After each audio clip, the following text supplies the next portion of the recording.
Hi there, welcome back to the channel. So, third coat was applied, and if you've seen the rest of the videos leading up to this, you know how well the third coat has gone on, and it's really cured nicely.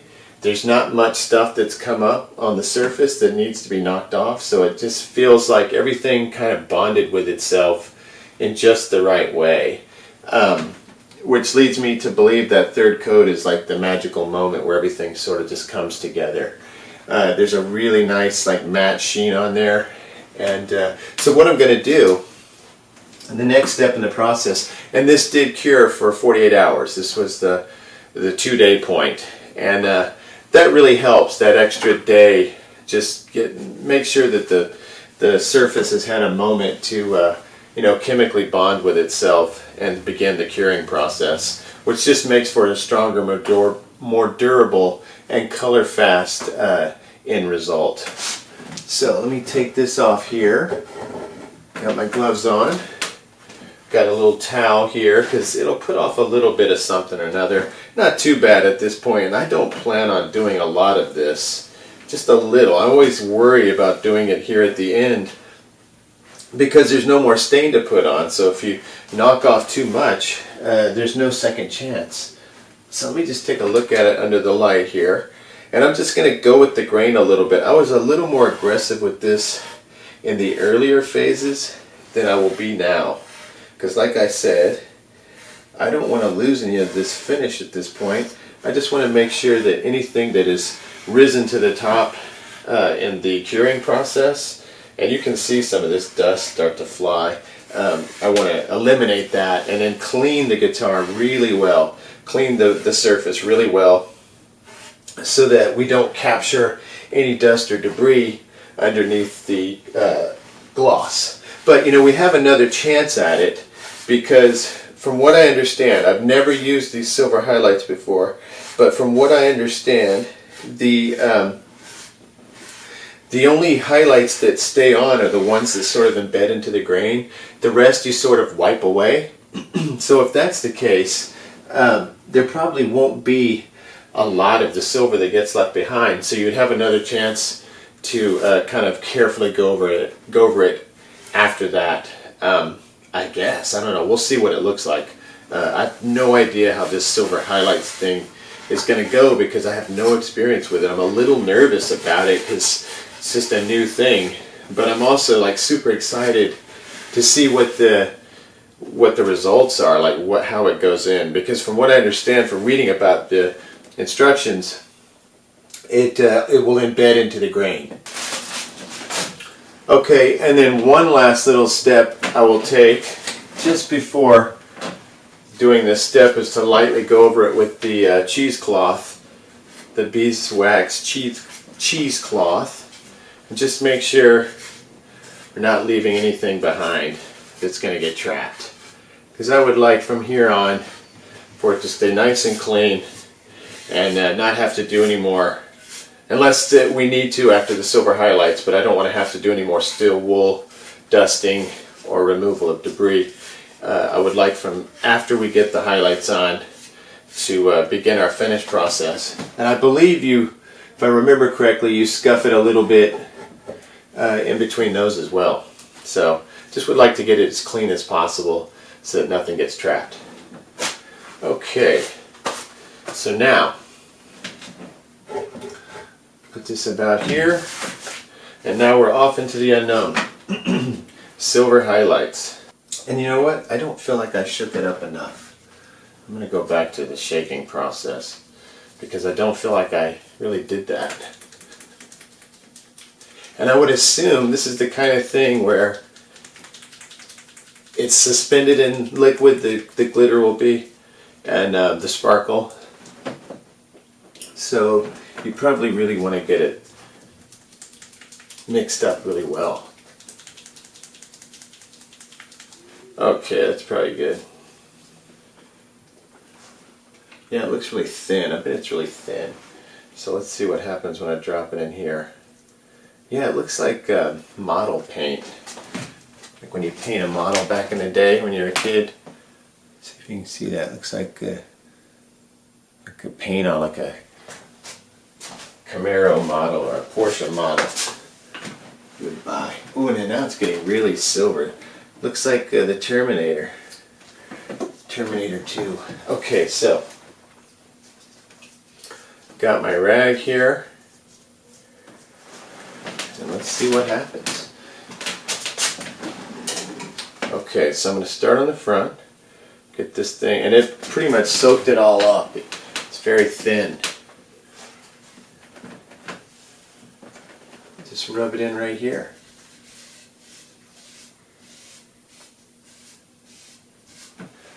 See what happened.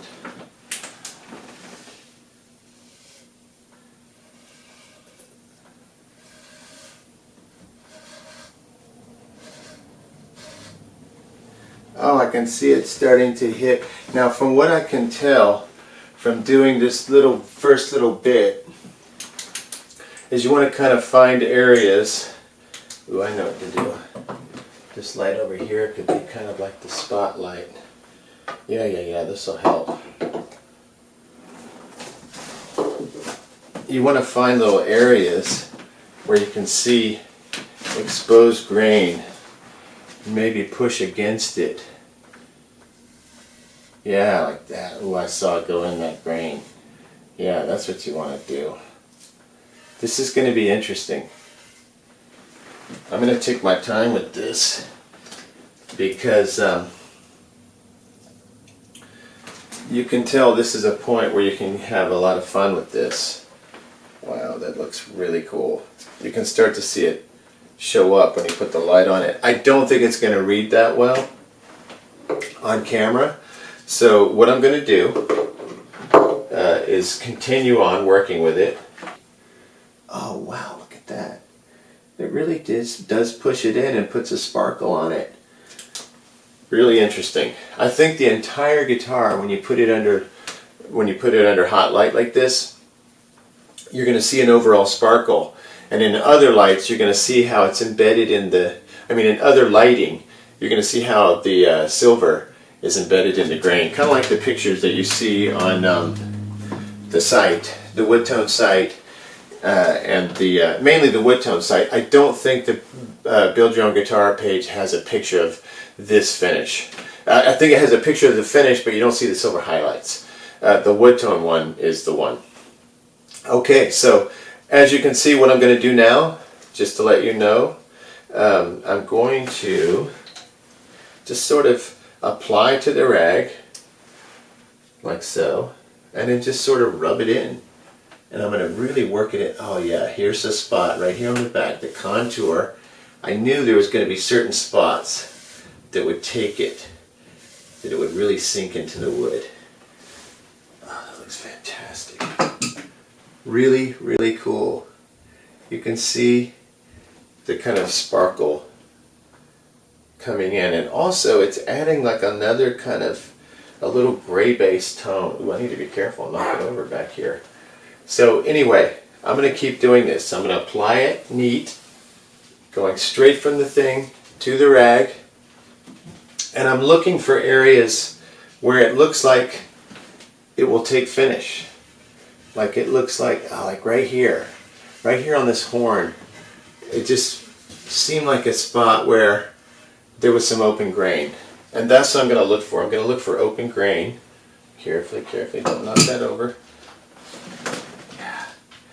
So I'm going to continue to work like this, applying it directly from the bottle. This is an easy step. And after this dries, I believe it's 24 hours. It might need another 24, so it'll either be 24 hours from now or 48 hours from now. I'll be doing the final step, or the beginnings of the final step. Because remember, here's our top gloss. The top gloss will go on. You put a coat on, you let it dry, I think for 24, probably 48 if I remember correctly. On this one, I think it was 48. Do a little buffing, another coat. I think I got 5 coats of top gloss on this one. And all I'm doing this time is a body, and it's a Strat with a lot of open space. This is a lot of body here and a neck. So I'll probably get a lot of coats on there. We'll just keep adding coats until it looks like it's had enough. And it's going to be interesting to see what this does to the finish, because it has like that age thing. So anyway, I'm going to keep working with these silver highlights, and hopefully I will have some nice photographic video evidence of how good this looks really soon. Thanks for watching.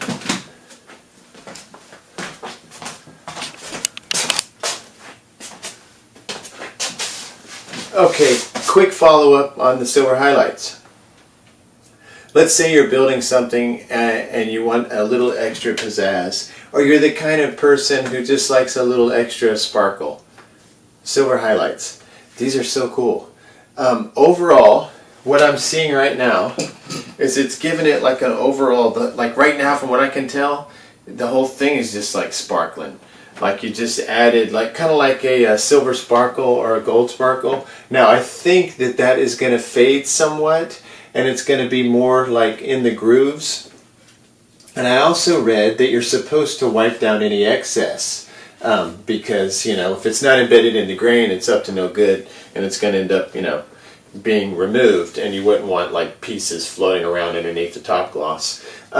So I'm going to continue to wipe it down, but I'm just going to keep adding it, and it's really thin, so I'm going to keep, you know, just adding the highlights. But also, one other thing I've noticed that I really like is that it kind of gave it an extra color complexity.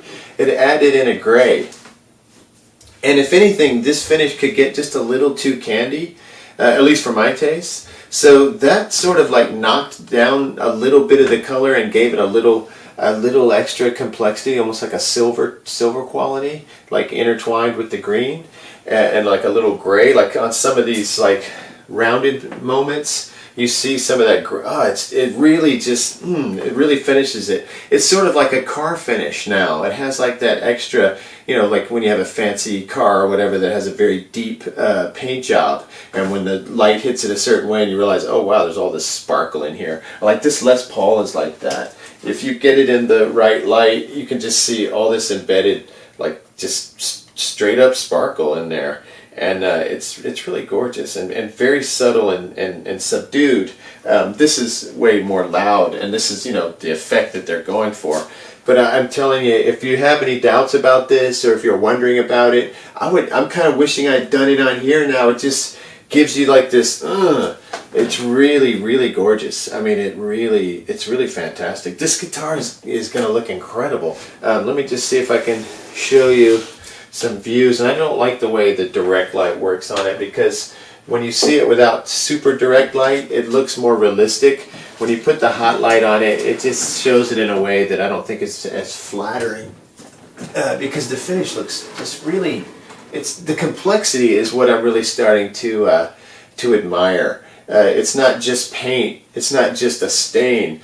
It's like there's multiple levels and layers of things going on. We've got different layers of color coverage, different layers of pigmentation attached to wood, the different looks of wood grain, like over here a straight grain, over here like a little bit of a pattern, and the way the stain kind of clings to it. There's a little like dry spot over here that I'm assuming had some filler, and I did my best to sand it, but I learned from my kit guitar, if there's something funky going on in the wood and you're not going to like really redo it, it's just going to stay funky. So getting all worried about trying to change, oh wow, look at that, it really took, the silver kind of went over it nicely. So I'm hoping that will give that a new look that'll be nice, like there'll be some silver embedded in there now. And indeed there is. Wow, that's so cool. I don't know if you can see this, but it is just fantastic. Let me see if I can just mess around with this light. It's so hot. It needs like some kind of diffusion. But if I just sort of play with it, you might catch a sparkle. And I'll try to bring this camera over and start capturing these angles, because I'm telling you what, this is fantastic. It really is bringing out something special. I really am enjoying the step. It's like a no risk step, you know. How can you really hurt it at this point? And then the next step is going to be easy as well. You're going on with the final finish that gives it the protection that you need, and it'll give you that little professional gloss finish that you get at the end. This one ended up shining really nicely.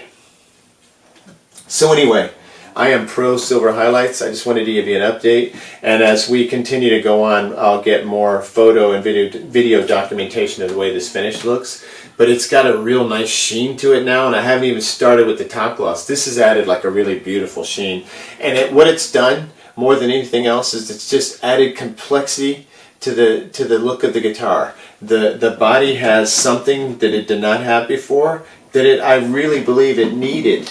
It kind of gave it like a gray wash, which added a new dimension to the color. It's sort of like there's a gray kind of silverish color that you see first before you see the green. So it's not just straight green. It's like, and that's where the complexity comes into play, because you have the characteristics of the light hitting it and other things that are going to come into play, especially when you're on stage. Lights hitting you from different angles. It's really going to pop. It's really going to be special. Man, I'm just getting more and more into this, and I'm finding it to be such a rewarding experience, and I want to encourage everyone out there that if you've ever wanted to see what it's like to have a guitar that's as alive as one of these is, let me just show you for a second what I'm talking, yapping about this and that. Let's put it, let's prove it, you know, that these guitars, these stained guitars, hopefully this is in tune, sound so alive. You know, they're just so alive. And the vibration level that I get, because this body is basically just a piece of wood with a light covering on it.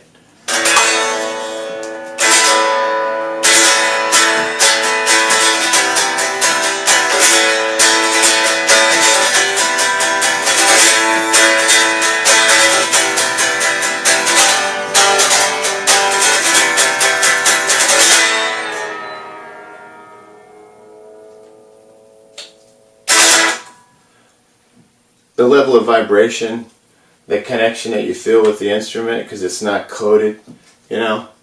I'm not saying it's better, I'm just saying it's a different experience, and if you haven't experienced it yet, I highly recommend it.